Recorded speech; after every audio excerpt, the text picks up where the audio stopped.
Hello, and welcome to the Pediatric Brain Tumor Foundation's webinar, Understanding Pediatric Brain Tumors and Treatments. My name is Heather Held, and I am the National Family Support Programs Manager for the Pediatric Brain Tumor Foundation. We are honored to have you joining us today for this important webinar. The PBTF provides programs and resources to support our families facing a pediatric brain tumor diagnosis throughout their journeys. We'll provide links to some of these important programs and resources at the end of today's webinar. Before I introduce our presenter, I have a few guidelines to review. You are muted for this webinar and your video is disabled, but we welcome questions during and after the opening remarks. Please type the questions into the Q&A feature found at the bottom of the Zoom window. We will not get to every question today, but we'll try to get to as many as possible. Mary Barron Nelson is a nurse scientist and medical student educator at the Keck School of Medicine of USC and at Children's Hospital Los Angeles, CHLA. She received her Bachelor of Science degree in nursing from Salem State College in Salem, Massachusetts, a master's degree in pediatric nursing from Boston College, and her PhD in nursing from UCLA. Mary's clinical career has focused on children with neurological diseases and brain tumors, and on survivors of childhood cancer. She's worked for many years as a nurse practitioner with the brain tumor team and in the Life Clinic for Cancer Survivors at CHLA. Her research focuses on the mechanisms of injury to the brain from brain tumors and treatments, cognitive outcomes, and on psychosocial and family issues related to childhood cancer. She is currently an assistant professor in medical education and pediatrics who does research and teaches pediatrics and research to medical students.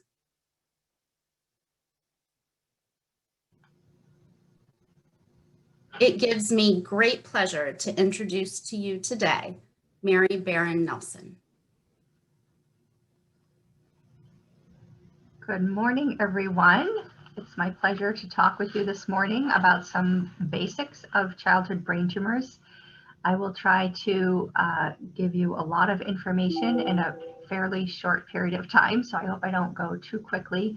I don't have any disclosures, and the objectives for this morning's talk, I think you've all seen when you registered for the program, but include learning a bit about the impact of how location of a tumor impacts a child, about the range of treatments that are available for different tumor types, and what are the emerging treatments for brain tumors that are currently available and in the pipeline as well. Next slide, please. So the brain, I think, is the most important organ in the body. I do have some cardiology friends who disagree with me, but the brain is responsible for regulating really important bodily functions. For example, most importantly, breathing and heartbeat, which are two things that we don't think about at all, but just are controlled by our brainstem. The brain also sort of controls our personality and who we are. It's responsible for thinking, for cognition, or how we learn, how we perceive ourselves and our environment, our imagination, what things we remember, how we communicate with other people, how we move, and how we process information and solve problems. And so the brain is composed of the cerebral hemispheres, the cerebellum, and the brainstem. Next slide, please. This is just a different kind of a graphic to show you that the upper part of the brain is called the cerebrum, and there are two hemispheres that comprise the cerebrum and several different lobes. This part of the brain is a very common site of brain tumors in adults, not so much in children, although tumors in children can occur in the cerebral hemispheres. And just briefly, this is made up of the frontal lobe, the temporal lobe, parietal, and occipital lobes. And then the upper part of the brain is separated from the lower part by a heavy fibrous sheath called the tentorium, or that heavy black line that you can see. And then below that is contained the cerebellum and the brainstem, which also leads to the spinal cord. And that lower part of the brain is the most common site of brain tumors in children. Next slide, please. So I'm going to skip through this kind of quickly. It's a really, kind of heavy slide, but just another view of this brain that shows you the lobes a little bit more specifically. You can see the frontal lobe there in red, and this is about the front half of your brain, actually, is the frontal lobe. And this sits right behind your forehead and goes about halfway back, as I said. And there are a lot of things that occur in the frontal lobe. It's really responsible for your personality, for your mood, for your impulses, and your ability to control your impulses, for long-term memory, for language, problem solving, and what we call executive functions, and also for voluntary movement.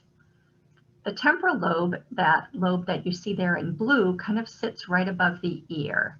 And this is the part of the brain that's responsible for many of your senses. So your sense of hearing, taste, smell, also for being able to recognize words. This is where you form short-term memories. So when you learn new information, you kind of store it in the temporal lobe until it consolidates and becomes a part of your real knowledge, at which point it sort of gets transferred to the frontal lobe. This temporal lobe is a very common focus of seizures. So children who develop a tumor in the temporal lobe may present with some type of seizures. The parietal lobe there in yellow is a very uncommon site for brain tumors in children, but that basically is responsible for many of our cognitive functions, such as writing, math, language, where we perceive ourselves to be in space, and for pain. And then in green is the occipital lobe at the very back part of the head. This part of the brain is mainly responsible for vision and how we interpret things that we see, and also for reading. This, fortunately, is a very uncommon site of brain tumors in children. But in this upper part of the brain, these cerebral hemispheres, you can see the following types of tumors in children. So any types of astrocytoma, ATRT or atypical teratoid rhabdoid tumor, glioblastoma multiforme, any type of glioma, PNET or embryonal tumor can occur in this upper part of the brain. Next slide, please. Now this slide shows the lower part of the brain and the middle part of the brain. So where the arrow is pointing to the hypothalamus and the pituitary gland, that part of your brain it's right in the very center of your brain. And it's a very important part because it really regulates all of the hormones in your body. So it either secretes hormones or it tells other organs of your body to secrete or stop secreting hormones. And this part of the brain is often the site of germ cell tumors or germinomas, craniopharyngiomas, and optic pathway gliomas. And it's a very difficult place for surgeons to access. Below that is the pons, that little outpouching area there, which is part of the brainstem, actually. This is the critical area of the brain that's responsible for breathing, heartbeat, swallowing, your ability to move your eyes and your face, and also many sensations. And this, unfortunately, is the site of brainstem gliomas in many cases, and also DIPG, or diffuse intrinsic pontine glioma. In the very back of this lower part of the brain is the cerebellum, which is a very common site of brain tumors in children. And the cerebellum is responsible for our balance, our coordination, a lot of our movement, as well as our cognitive functions or learning. This is the site of medulloblastoma, can also be the site of ependymoma or pilocytic astrocytoma. So in children with brain tumors in this area, you might see them have symptoms such as, loss of coordination, just clumsiness and falling or maybe tripping. And that's just related to the fact that the tumor is located in that area. Next slide, please. This is a pie chart of what are the most common types of childhood brain tumors and kind of gives you an idea of the percentages. So low-grade astrocytomas are most common, and that comprises about 40% of brain tumors in children. Now, these can be referred to as grade 1 or grade 2 astrocytoma, plain astrocytoma, or pilocytic astrocytoma. Next in frequency is a medulloblastoma, or what we call embryonal cell tumors, and that makes up about, it looks like 30% of childhood brain tumors. In the light purple is neuronal or glial cell tumors, and then ependymomas, craniopharyngiomas, and glioblastoma multiforme. Also, there are germinomas, craniopharyngiomas, and oligodendrogliomas, as well as ATRTs, which make up a much smaller percentage of childhood brain tumors. Next slide, please. I just quickly want to show you the ventricular system of the brain. So this is sort of a system of fluid production and movement throughout the brain. So everybody has cerebrospinal fluid that is made in the central part of your brain in the ventricles, and then it circulates around the brain and down around the entire spinal cord and acts as a cushion or a protection for your brain and spinal cord. And children, unfortunately, can develop tumors of the ventricles that arise from the lining of the ventricles, and those are called choroid plexus papillomas or choroid plexus carcinomas. Even if you don't have a tumor that develops in that ventricular system, tumors can block those very narrow, tiny passageways of cerebrospinal fluid and cause hydrocephalus, or too much fluid in the brain. And that might necessitate insertion of a ventricular catheter or a shunt. And so I have on the right a diagram of what a shunt looks like. One end is inserted into the ventricles in the middle part of the brain, and then the tubing goes down underneath the skin, along the neck and into the abdominal cavity, where it drains excess cerebrospinal fluid into the abdominal cavity, and it's absorbed by the body. Next slide, please. So how do we decide how to treat pediatric brain tumors? The first kind of decision-making point is dependent upon the location of the tumor. We do like to do surgery whenever possible for childhood brain tumors in order to remove as much of the tumor as possible before treating with anything else. And even if it's not possible to remove the tumor, it's important many times to be able to go in and take some small pieces of the tumor or biopsies so that we can look at it under the microscope and figure out what kind of a tumor it is. And that really will determine how it's treated. Now, just kind of an FYI is that there are a couple of types of tumors where surgery might not be done, and those are specifically germinomas or germ cell tumors. And the reason for that is because those tumors secrete substances that we can measure in the blood. So just by doing a blood test, we can tell what kind of a tumor it is. We don't really need to look at it under the microscope. And also, those tumors are very sensitive to chemotherapy, and they also occur in a place in the brain that can be difficult to access by surgery. So it's most often safest to just not do surgery on those tumors, but just to treat them with chemotherapy with a good outcome usually. But for other tumors that are amenable to surgery, or at least we can look at pieces of them under the microscope, We base our treatment decisions on what kind of tumor it is. We also do genetic and molecular studies to figure out if there are any targeted therapies that we have that might be able to treat that specific tumor. And we also consider the age of the child. Specifically for very young children, we don't like to give radiation therapy unless we absolutely have to, because radiation can be quite damaging to the very young child's brain. So in our treatment toolbox currently, we have chemotherapy, radiation therapy, which has been kind of the mainstay for treatment of brain tumors for many, many years. And now our newer treatments are biologic therapies and immunotherapies. Next slide, please. So chemotherapy drugs, I kind of refer to that as like throwing everything but the kitchen sink at a tumor.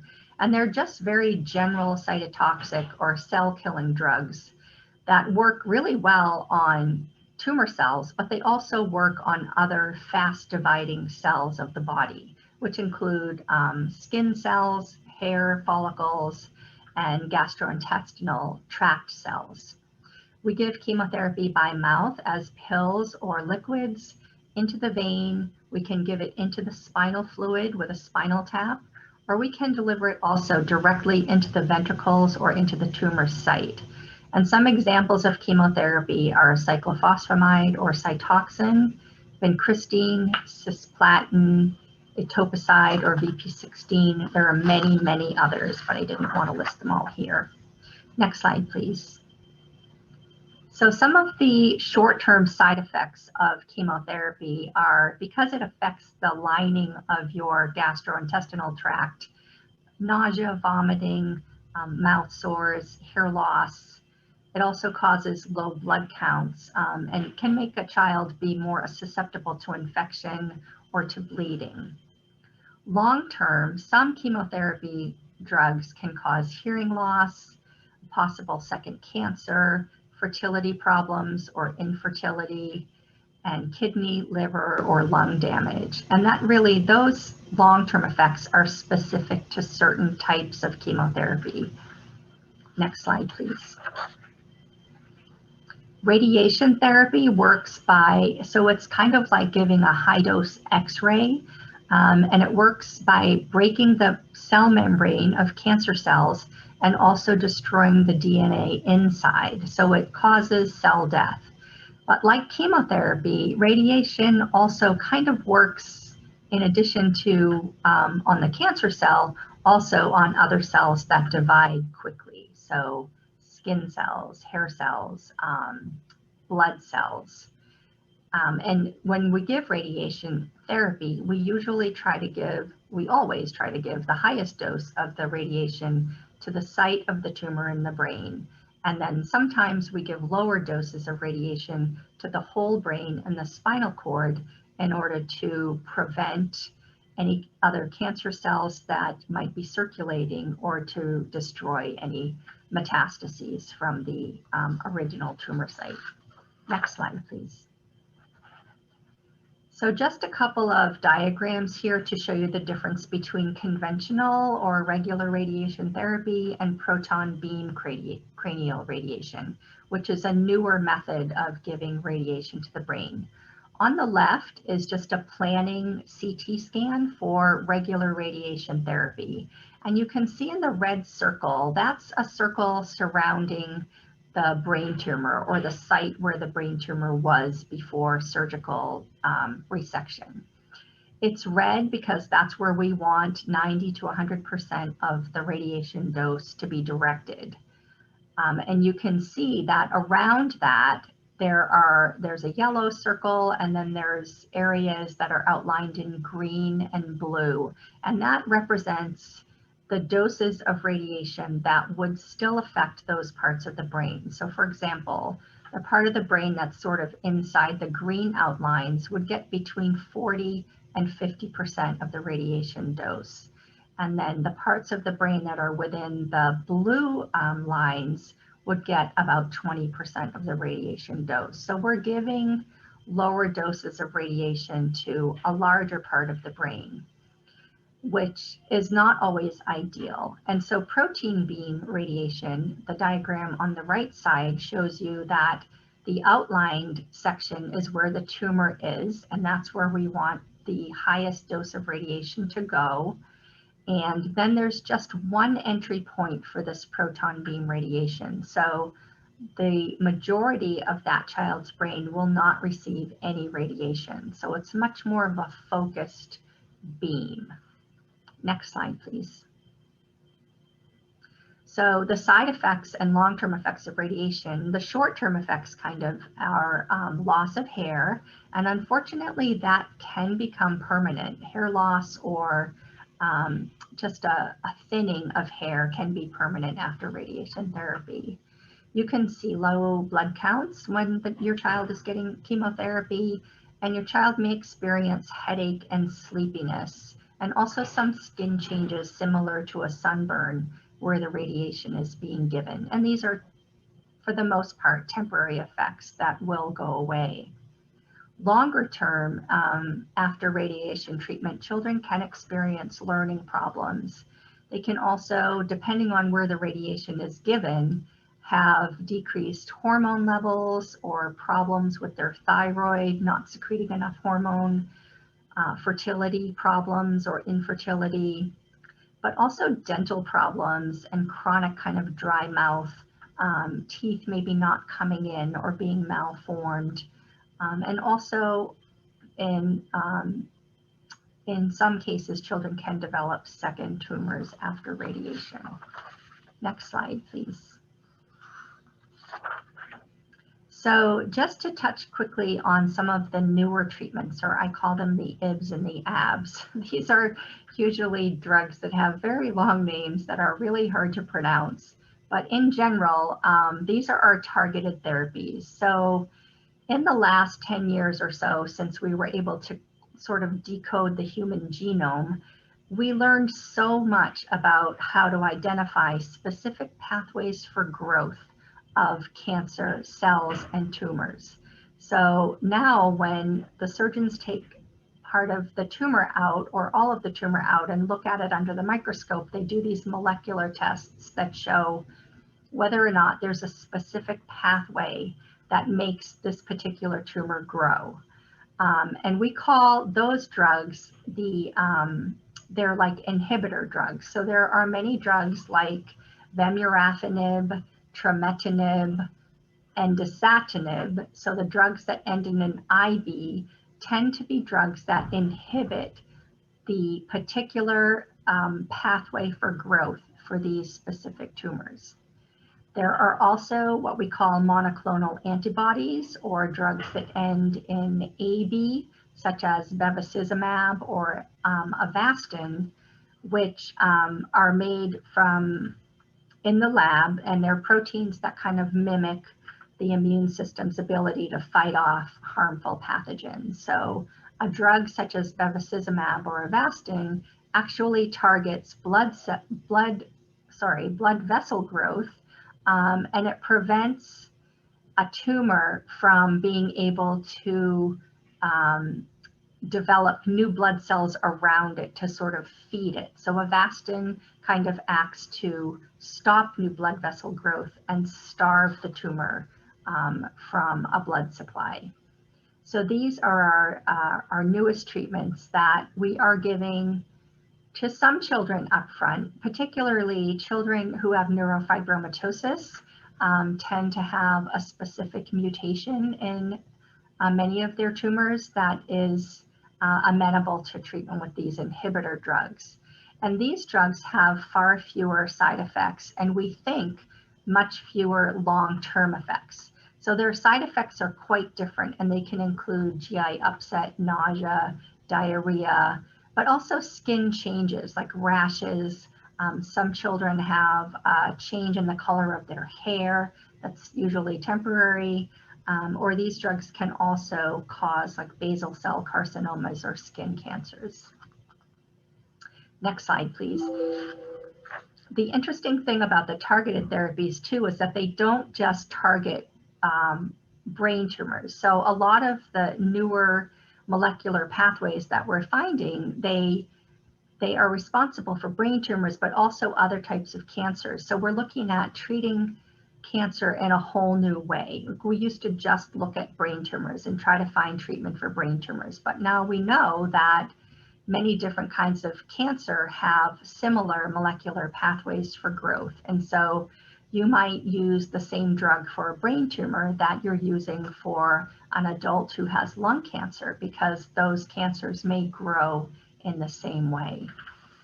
And then last but not least, we have immunotherapies, which target the immune system to go ahead and kill cancer cells. So it uses the child's own immune system. And these are the things like vaccines and CAR T cell therapies. And these treatments are still very new in the pipeline for children with brain tumors. So we'll be, I'm sure, learning a lot more about these in the not too distant future. Next slide, please. So I'm sorry to wrap up so quickly, but basically the location of the tumor, the pathology, and molecular genetics, as well as the child's age, determine the treatment of the tumor. Surgical resection is usually an incredibly important first step in treatment. Chemotherapy and radiation therapy have both acute and long-term side effects, and targeted therapies seem to have fewer side effects, and we hope fewer long-term effects, but we're still learning about that as we go along, because they haven't been used for enough years that we have a lot of data about them yet. Thank you very much for your attention.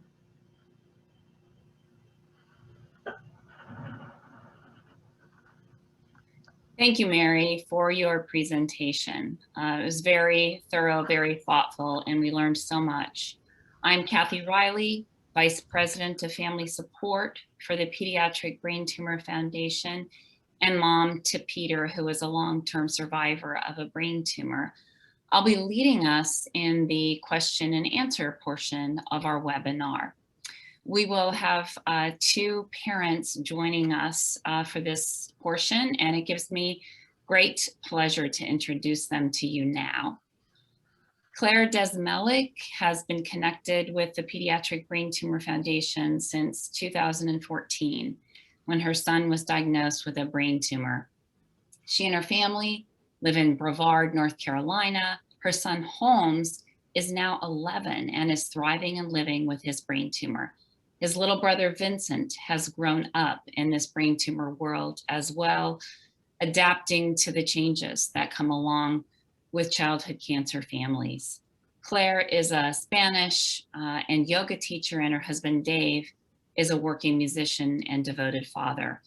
Advocacy and fundraising are priorities to this family, as is giving back to the pediatric brain tumor and childhood cancer communities.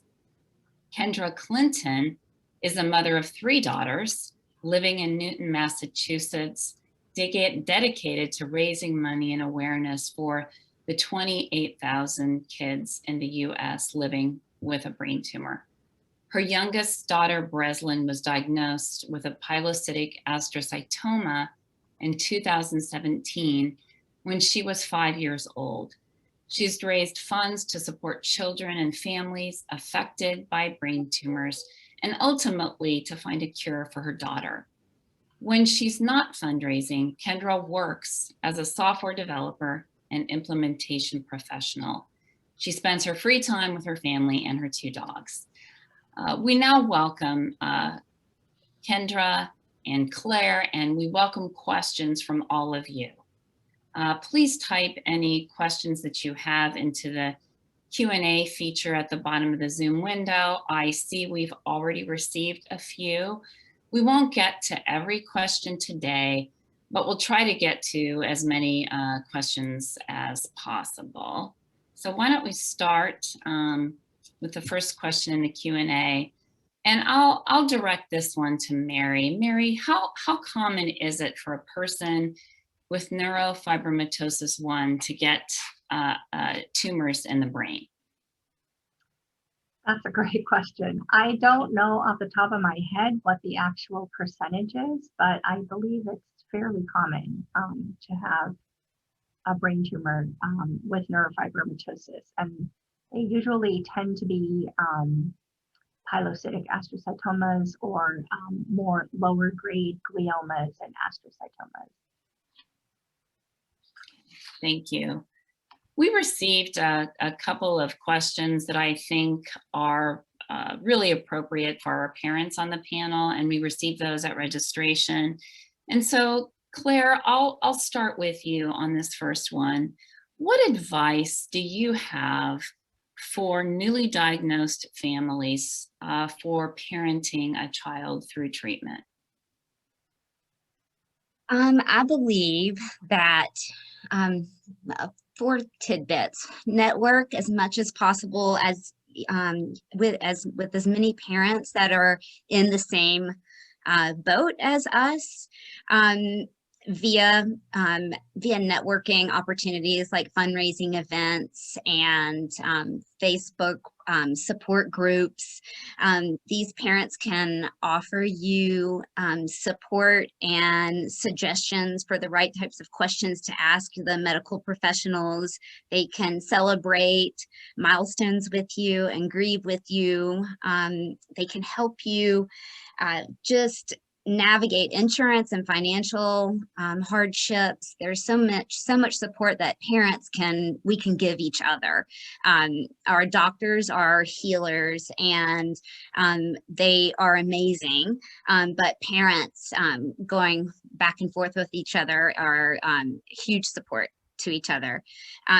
I think that it's really important to accept the emotional roller coaster that we're all on, and know that every feeling that you have is valid, and that they all have their place, accept help from friends and neighbors, and from organizations such as the Pediatric Brain Tumor Foundation. And then also advocate for childhood cancer families and help with fundraising. That's one thing that we can do. We're not neurosurgeons or neuro-oncologists. And so that's one thing that we can do, is help advocate for each other and be a face for pediatric brain tumors and childhood cancer. Never give up hope. Thank you, Claire. Very wise words. Mary, I'll throw another question back at you. Are you aware of any naturopathic medicine or therapy resources that can help minimize side effects from radiation and/or chemotherapy? That's a great question. I'm not aware of any specific vitamins or medications that we would necessarily recommend, but many families choose to work with a naturopathic provider for things such as massage, acupuncture, yoga. Many of our children use aromatherapy to help with nausea. Those are the things that I'm most familiar with, and I think that there definitely is a place for such supplemental therapies to help children get through their treatment. Kendra, we received a question from healthcare professionals at registration, and I'll send this one your way. They're asking, how can we best support our patients and families through these difficult treatments and conversations regarding diagnosis? So that is a very good question.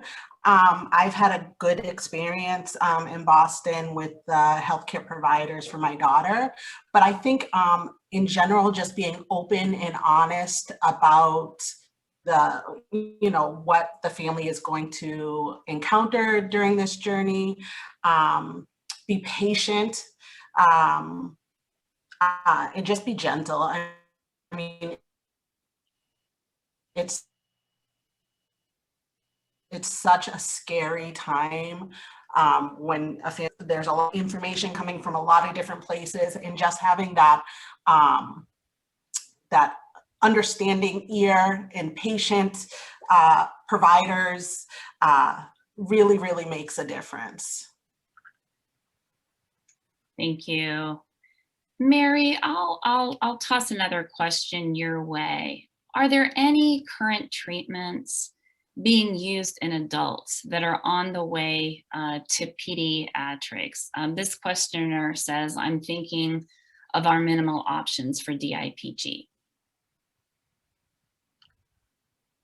I'm not aware of anything right now that would be appropriate for DIPG treatment in children. So DIPG really is a disease of children, although they have recently found out that high-grade gliomas, such as glioblastoma multiforme, which is a very common, very aggressive tumor in adults, has many similarities genetically and molecularly to DIPG. And so I do know that scientists are currently working on targeted therapies for glioblastoma that might also be relevant to DIPG in the near future. But I'm not aware of anything specifically right now that would fall under that question. Thank you.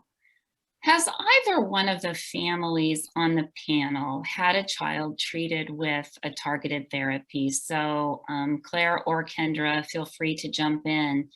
And if you have, what was your experience with that being experimental in a sense?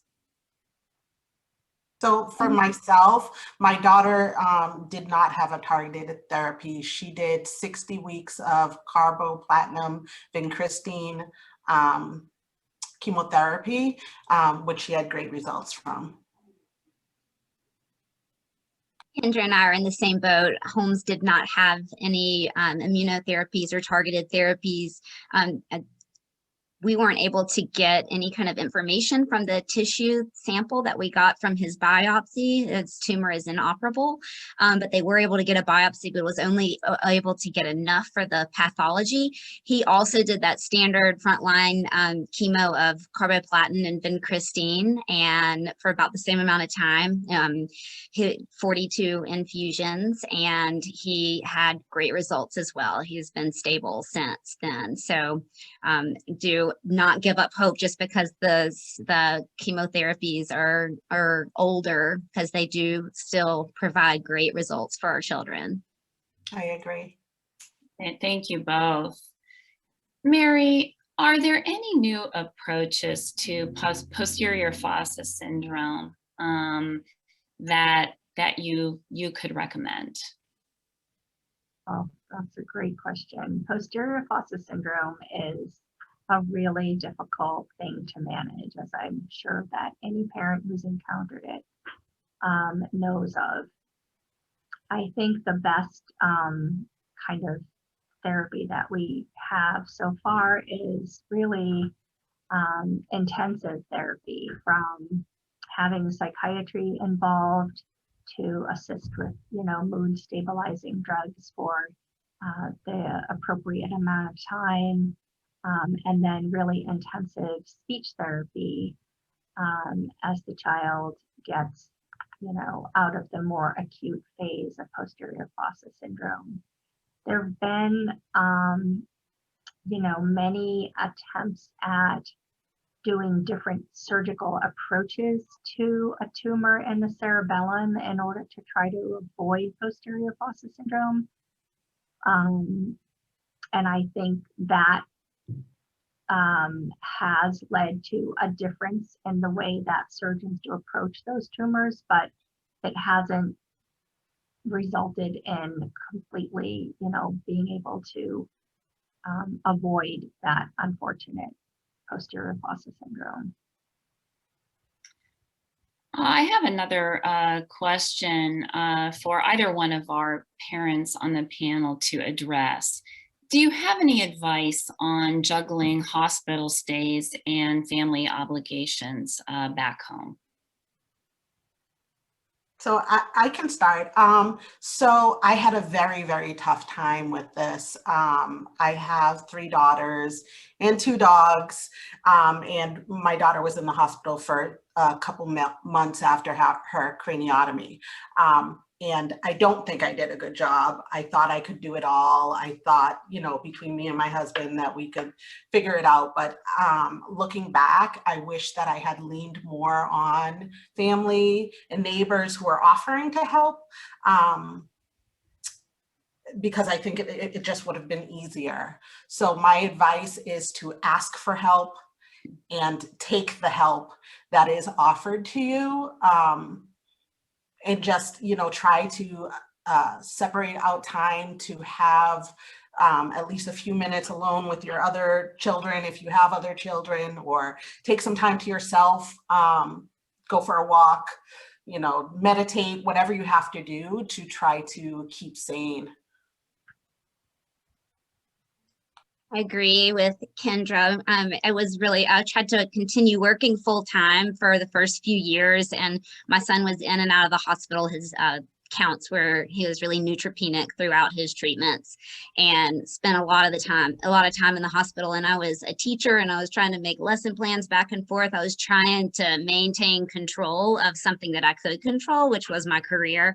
And I eventually realized I needed to figure out a different way. My husband is very involved, and we also have Holmes has a younger brother, and we had such amazing community support. And I agree that you need, at first you try to push it away, and then you realize, like, no, people want to help, and so accept that help, ask for it, get some self-care in there, because you will run yourself dry if not. And where one door closes, another one will open. And you really have to stay focused on that as well when trying to make some of those bigger decisions career-wise, and what you need to do in order to be mom or be dad to help take care of your child and your family. Thank you both for your wisdom in that area. Just appreciate it so much.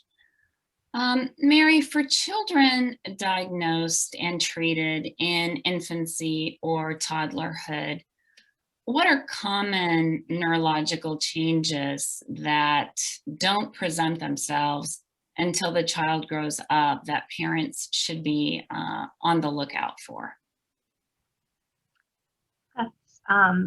I think a lot of it depends on how the tumor was treated.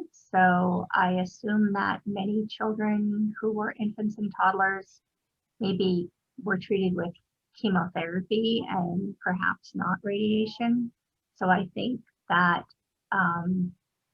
those kids oftentimes do have some hearing issues that do present pretty, soon on during therapy, but that's kind of a long-term issue that they'll have. And it can become something that really has to be paid close attention to when the child goes to school, to ensure that he or she is able to hear in the classroom, like with, wearing hearing aids or sitting at the front of the class. Another thing that doesn't become apparent right away could be dental issues. Chemotherapy and radiation can cause harm to developing teeth. So when children are between, 1 and 3 years of age or so, they're developing their adult teeth. And even though you can't see them, those teeth are present inside the gums. And so sometimes when they do erupt later in childhood, you notice that the enamel on the teeth isn't strong, or some of the teeth might be malformed. So dental problems can arise. And then also, we never really know very much about growth hormone deficiency or other hormonal deficiencies that could lead to delayed puberty or even early puberty until a little bit later in childhood. So those are the kind of things that can emerge as the child grows, and that we can't really, we don't really see early on.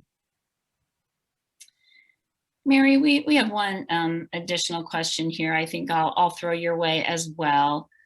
You talked a little bit about inhibitors in your presentation. So regarding inhibitors, when will we have information about the possible long-term side effects of these particular drugs?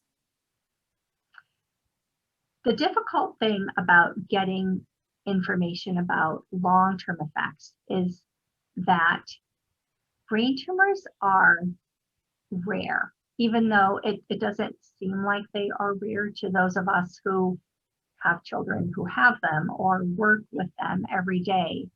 But because they're rare, we don't have that many children in the US or even in the world who've taken these inhibitor therapies for long periods of time.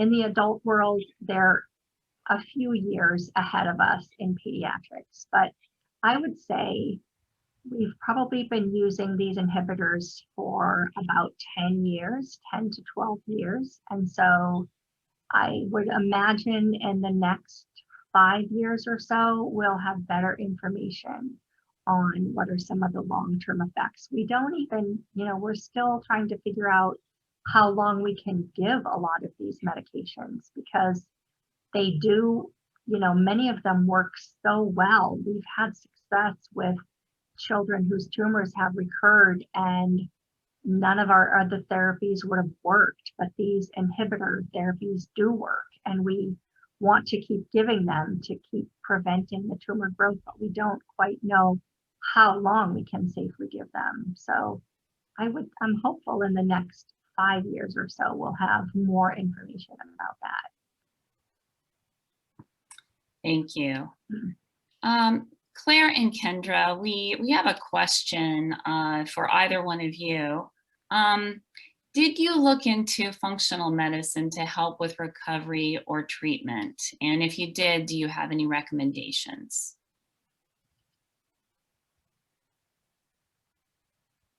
So I'm not sure what is meant by functional medicines. So, Claire, is that a topic that's familiar to you? As in other types of medications or more holistic approach? Is this as when you refer to functional medication or functional therapies? Yeah, maybe we could have that question clarified, and then we can come back to that as well. Mary, I'm going to send another question your way. What is the criteria for classifying a brain tumor as low grade? Well, it depends on the type of tumor. So it's the World Health Organization is responsible for a classification of tumors, and it's constantly evolving. Normally, a low-grade tumor is defined that way because the cells don't divide very rapidly. So it's kind of what we call a slow-growing tumor. So when we look at the tumor under the microscope, we don't see a lot of cells that are in the process of dividing. Whereas when we look at a higher grade or more malignant tumor under the microscope, we can see that, active cell division is happening as we look. And so that's really how they determine. It's really based on how quickly those cells are dividing. Great, great. And another question for Claire and Kendra. Did your families receive any nutrition education and any suggestions that support overall immune system to reduce inflammation? And if you did, could you talk a little bit about that? We definitely saw a nutritionist when Holmes began his chemotherapy. At first, he did not the mouth sores and the nausea and the side effects from the chemo kept him from eating for a while. We never had to go to a feeding tube because we did seek the guidance of a nutritionist. And at first, we did a lot of smoothies, a lot of things that were soft, and we tried to get in as many vitamins and fruits and whole veggies in those smoothies as possible. And then it also got to a point where if the one thing he wanted to eat was a cheeseburger, then that's what we let him eat. You know, you want to see your child eating and getting calories. So I think that most teams will include a nutritionist for you. And then there's a lot of great internet sites that you can search for great recipes and whatnot in order to sneak the vitamins in as well. So I say sneak, but sometimes when your child doesn't want to eat, that it is a matter of sneaking those in. One other thing is that if you stay on top of the anti-nausea medications, I felt like that's when we had a turning point with Holmes. It was a cycle. If he felt nauseous, then he wouldn't want to eat. And then, and so if we stayed on top of it, and they would usually give him some anti-nausea medication in the IV before his treatments. And staying on top of it, staying ahead of it was key for us. Yeah, so here's another plug for those, the support groups. I know that there has been a lot of conversation on the Pediatric Low-Grade Glioma Facebook page talking about nutrition and supplements and such. I had a not bad experience with my daughter Breslin. She ate. She didn't get the mouth sores. She did get nauseous, but you know, they gave her the medication, the anti-nausea medication through her port before chemo, and she managed it pretty well. I am not really too knowledgeable as far as, you know, supplements and nutrition. We did not have a nutritionist. Someone recommended turmeric, so I gave my daughter turmeric. I'm not sure if it helped, but I felt like I had to do something. Mary, can you talk a little bit from the healthcare professional side of things about nutrition? Because that is an important topic. And as Kendra said, one that does often come up in some of those, you know, online groups. And so from the healthcare professional side of things, you know, talk a little bit about the importance of nutrition and any advice that you have for newly diagnosed families present today. I think that actually what Claire advised is often what we advise. So in the acute phase of treatment, when your child is getting chemotherapy, the most important thing is for them to take in calories. We don't worry so much at that point, whether it's, you know, a fattening cheeseburger or chocolate or French fries, or pretty much we just want the children to get calories into them, because they can get into this cycle of feeling nauseous and not wanting to eat, and then being very, you know, nutritionally kind of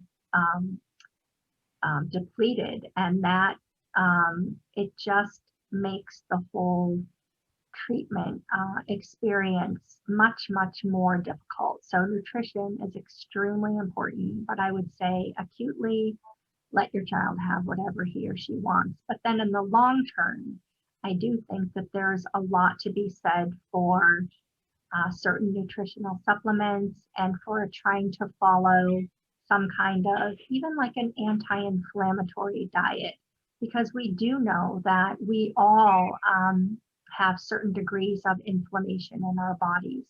And particularly when a child or a person has cancer, there is an inflammatory response of the body to the cancer. And so there is information out there on this anti-inflammatory diet, which actually is similar to like the Mediterranean diet, in that it has a lot of lean protein and olive oil and avocados, like healthy fats. yes, trying to stay away from sugar. It is, well known that, the less sugar, the better for people with cancer and many, many other diseases. So I think there's a lot of information on the internet about, those type of diets. And I would encourage people to go ahead and look into those things. Thank you. We've got time for just one more question, and we received something at registration, Mary, that I'll ask you that is different from any of the questions we received live today that I think might be an important question to ask, and that is, what are some ways in which brain tumors affect regulation of child's emotions? And is there anything we can do to help? Again, I think it can depend on the location of the tumor. So as I just briefly touched upon, any child who has a tumor in the front part of the brain, that tumor will affect the child's behavior and emotions. And so hopefully with removing that tumor and giving treatment and kind of decreasing any injury to that area, those things should improve. But there are so many other issues involved in having a child who has a life-threatening illness and having to undergo painful procedures and be in the hospital and be afraid and see his or her parents be afraid. It can affect their behavior in so many ways. And so I think, treatment of the tumor is at the top of the list, of course, but then trying to maintain as normal a life as you possibly can, and also relating to your child as much as you can in your normal way. It's, kids are really smart, and they know that if all of a sudden their boundaries are gone, or they have no consequences for, bad behavior, and then they're like, something is really wrong here because I'm getting away with things that I could never get away with before. So I think trying as much as you can to think, my child is going to live for a very long time, and I don't want to, deal with behavior problems down the line. So just trying to provide your child with that security of maintaining, your boundaries and your expectations of him or her, even as they go through the treatment, it actually gives them some security. Wonderful, thank you. Well, we are reaching the end of our time together today. I'm going to invite my colleague, Cynthia Rodriguez, to share our slide deck again. And I want to thank Mary Barron-Nelson for her time today and for sharing her expertise and experience with us. And a special thank you to Claire and Kendra for providing meaningful personal insights from your own journeys. And I want to thank you, our attendees, for your participation and your thoughtful questions today. You were a very engaged audience, and we really thank you for your thoughtful questions. The PBTF has several resources to help with your educational and survivorship needs during this challenging time. The Imaginary Friends Society is an award-winning series of short animated videos that teach kids about cancer treatment in ways that are easy to understand. And you can watch those videos in English or Spanish at the link listed here. Our peer-to-peer mentoring program matches pediatric brain tumor family members with trained mentors who have experience facing the challenges of a childhood brain tumor. And finally, our newly diagnosed resource notebook that we call the Storefolio provides information and practical resources for newly diagnosed brain tumor families. And I'm pleased to say that next week we'll be launching this resource in the Spanish language as well. So look for that. And then finally, Thank you for attending our webinar today. The PBTF is here to help no matter where you are in your journey. Please reach out to us for support at the contact information on this slide. We'll be sending you a link to the recording of the webinar today, and we'll also send you the slides so that you have them at the email you registered with. Thank you for joining us and have a great day.